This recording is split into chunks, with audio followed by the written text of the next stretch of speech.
Bonjour mesdames et messieurs et mesdemoiselles, j'espère que vous allez bien.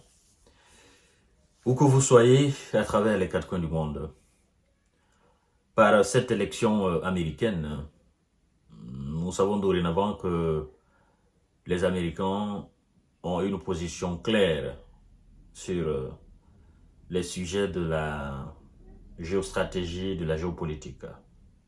Notamment ce qui se passe en Ukraine, mais aussi en Israël, Palestine et Liban, dans ces conflits-là. Croyez-moi, ces instabilités dans le monde ont beaucoup joué dans l'électorat américain. Vous vous souvenez, il n'y a pas longtemps, avant même qu'on assistait aujourd'hui à la victoire écrasante de M. Donald Trump, je vous avais prévenu en disant que Kamala Harris avait déjà perdu les élections.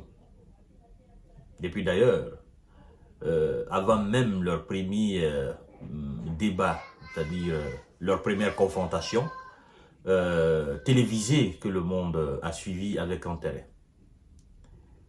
Parce que Kamala Harris n'a d'expérience politique, n'a d'exemple politique que la politique des démocrates.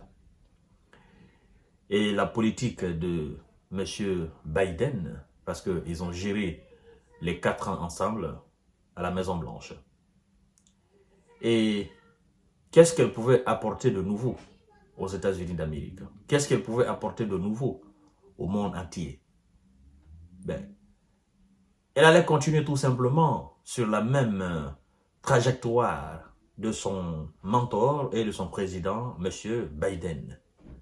C'est pourquoi d'ailleurs elle a dit, nous allons continuer à soutenir l'Ukraine si nous gagnons cette élection. Nous allons continuer. Et depuis qu'elle a dit ça, moi j'ai dit, mais madame, là vous venez de faire une erreur monumentale. Parce que le peuple américain en a marre de la guerre en Ukraine. Le peuple américain ne veut plus qu'on associe le nom des États-Unis à des terreurs dans le monde entier. Et ça, il faut que vous changez. Vous devez changer la politique étrangère. Mais puisqu'elle s'obstinait à continuer, et elle a manqué de soutien dans ce sens. Le Congrès ne voulait plus, les sénateurs ne voulaient plus.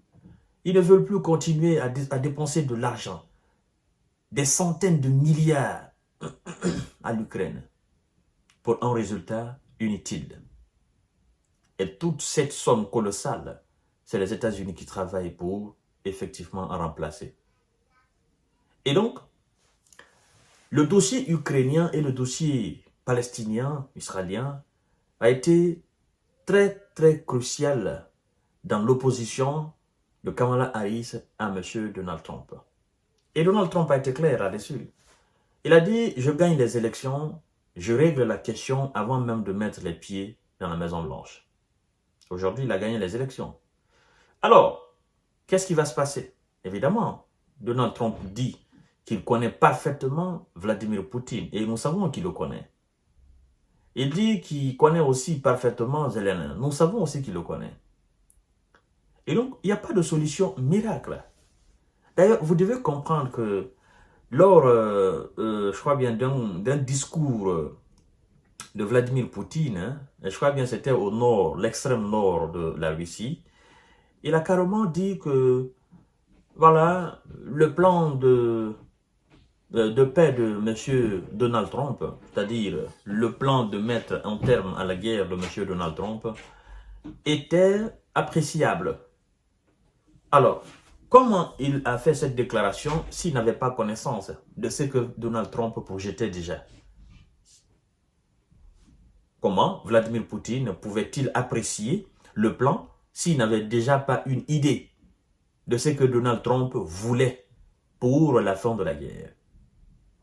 Et ça va certainement vous surprendre, mais Donald Trump va carrément accepter les 90% des conditions de la Russie pour mettre fin à la guerre.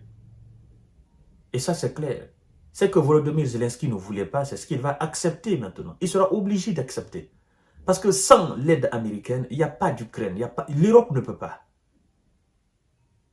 Et donc, il sera obligé d'accepter, voilà, les conditions de la Russie à 90%. Parce que Donald Trump sait que même si Vladimir Poutine venait à dire « je refuse ton plan de paix », ben, il sait que en armant l'Ukraine, ça ne va pas l'arranger. Parce que lui ne va pas passer ses 4 ans à faire des déclarations inutiles sans que...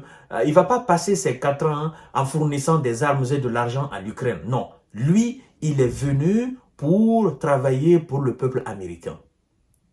Lui, il veut d'abord que l'Amérique soit à l'aise. Vous voyez? Il ne veut pas que la guerre en Ukraine ou en Israël bouffe son mandat. Ça, il ne veut pas. Parce qu'il a compris que ça a été une erreur monumentale de la part de M. Biden. C'est-à-dire que les 4 ans de Biden ont été complètement consacrés à toute cette violence dans le monde entier. Mais ce sont eux qui ont créé ça. Donc, c'est un déconvenu total pour les Européens et ils sont très, très inquiets. Très inquiets. Voilà. Mais moi, je dirais aussi que ça leur fait du bien. Parce que s'ils montrent leur inquiétude face au monde, voilà, en faisant croire qu'ils veulent soutenir l'Ukraine, ils veulent continuer à soutenir l'Ukraine, au fond d'eux, ils seront très ravis, n'est-ce pas, de la position de Donald Trump de mettre fin à la guerre. Vous comprenez? Il n'y a pas longtemps, Olaf Scholz, le chancelier allemand, a fait la déclaration comme quoi l'heure était venue pour faire les négociations. Et c'est Emmanuel Macron d'ailleurs qui avait commencé. Il avait déclaré à M. Zelensky entre 2023, fin 2023, oui, 2024, il avait dit à M. Zelensky lors de sa venue à Paris que Zelensky devrait être maintenant un diplomate, il a assez été un chef de guerre et qu'il était temps maintenant pour qu'il soit un diplomate, un président diplomate. Et donc, les nombreuses déclarations du chancelier allemand en disant qu'il est temps maintenant de passer autour de la table, je crois que les gens ont compris en fait. Et Donald Trump a aujourd'hui cette chance d'engager directement les pourparlers avec Vladimir Poutine, mais directement, sans passer même par 1000 chemins. Et c'est ce qu'il va faire. En fait, c'est ce pragmatisme-là, les Américains ont besoin, qu'ils viennent, qu'ils tranchent, qu'ils disent, bah, écoutez les gars, vous avez assez dépensé, ça n'a rien donné, et moi je ne vais pas continuer à le faire.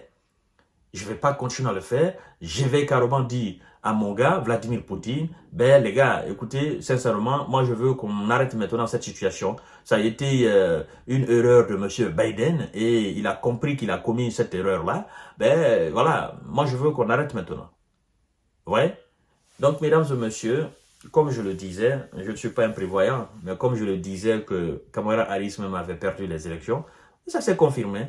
Robert Fico de la Slovaquie, il a fait sa campagne en disant la Slovaquie avant tout et qu'il n'apportera pas d'aide à l'Ukraine. Il a remporté les élections. D'accord. Dans l'Allemagne de l'Est, je crois bien, M. Olaf Scholz a eu toutes les difficultés face à ces partis qui prônaient plutôt la paix que de continuer à fournir les armes à l'Ukraine. Vous comprenez? Il a perdu lors de ces élections-là.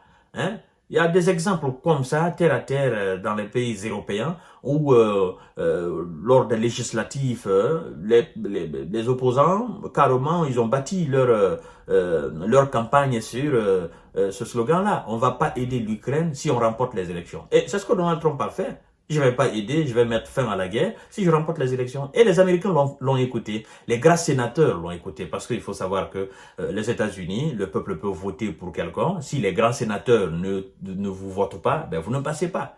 Et donc ce résultat-là qui est là aujourd'hui, c'est non seulement le résultat du peuple américain, mais aussi des grands sénateurs qui, effectivement, mettent quelqu'un à la Maison-Blanche. Et donc ce sont ces grands sénateurs qui ont tranché. Ils ont carrément montré à M. Zelensky qu'ils ne veulent plus de guerre. C'est terminé.